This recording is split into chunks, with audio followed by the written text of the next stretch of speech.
प्रकाश जी, आप हमारे साथ ऐसा नहीं कर सकते। और तुम देखो, अगर तुमने मेरी बेटी से शादी तोड़ी ना, तो जो भी प्रॉपर्टी मैंने तुम्हें दी है वो तो पूरी की पूरी वापस ले ही लूंगा, और आधी प्रॉपर्टी तुम्हारी भी लूंगा। अरे मेरी आधी प्रॉपर्टी भला क्यों लेंगे आप? इसलिए क्योंकि मेरी बेटी को आधा नजर आता है और उसकी नजर अभी तक तुम्हारी आधी जायदाद पर ही पड़ी है। अब तुम उसे घर से निकालोगे तो कुछ तो लेकर जाएगी ना। और अगर हम आपकी बेटी को अपने घर की बहू बनाकर रखे तो?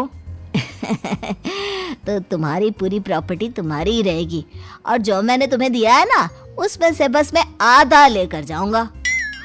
अरे लेकिन अब आप अपनी दी हुई प्रॉपर्टी में से आधी वापस क्यों लेकर जाएंगे? अगर मैं आपकी बेटी को अपनी पत्नी बनाकर रखने को तैयार हूं तो? इसलिए ताकि भविष्य में अगर तुम मेरी बेटी को धोखा दो तो उसके पास कुछ तो रहे जो पति का हो। वैसे मेरे पास तो बहुत कुछ है, लेकिन अपने पति की कोई निशानी तो उसके पास होनी चाहिए ना। अब अगर तुमने मेरी बेटी को कानी कहा तो तुम्हें प्रॉपर्टी भी कानी ही मिलेगी, पूरी नहीं। जमाए राजा। किशोरी लाल और राघव समझ चुके थे कि वो बुरी तरह फंस चुके हैं और अब उनके पास वहां से निकलने का कोई चारा नहीं है। अब समझ में आया ना, लालच बुरी बला होती है।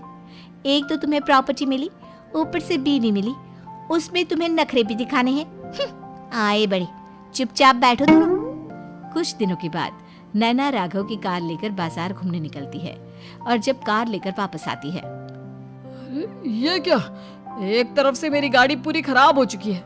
लगता है तुमने मेरी गाड़ी को किसी दूसरी गाड़ी के साथ एक्सीडेंट किया है। अरे अरे, कितना बड़ा नुकसान कर दिया तुमने बहू। वो क्या है ना पापा जी, मुझे एक आंख से दिखाई नहीं दे रहा था, सामने से गाड़ी आ रही थी। मुझे तो सिर्फ आधा ही दिखाई दिया और वो गाड़ी मेरी कार से रगड़ते हुए निकल गई।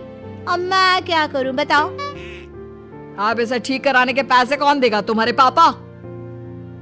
तुमने मुझसे इस तरह से बात की? अभी रुको।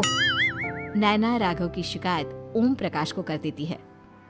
देखो राघव, अब जो मेरी आधी प्रॉपर्टी तुम्हारे पास थी ना, उसमें से आधी और मैं लेकर जाऊंगा, क्योंकि तुमने मेरी बेटी को डांटा। अरे नहीं नहीं पापा जी, गलती हो गई, माफ कर दो। गलती की तो कोई गुंजाइश ही नहीं। अगली बार मेरी बेटी को डांटा तो बची हुई आधी में से आधी और ले जाऊंगा। लालच के चक्कर में हम दोनों ने बहुत बड़ी गलती कर दी बेटा। एक तो तुम्हें कानी बहू मिली और ऊपर से जो माल मिला वो भी काना। इस तरह राघव की हर एक गलती पर ओम प्रकाश उसकी प्रॉपर्टी का आधा आधा हिस्सा लेकर अपना सारा माल वापस ले गया और राघव को कानी बीवी से काम चलाना पड़ा। भाई लालच वाकई में बुरी बला है।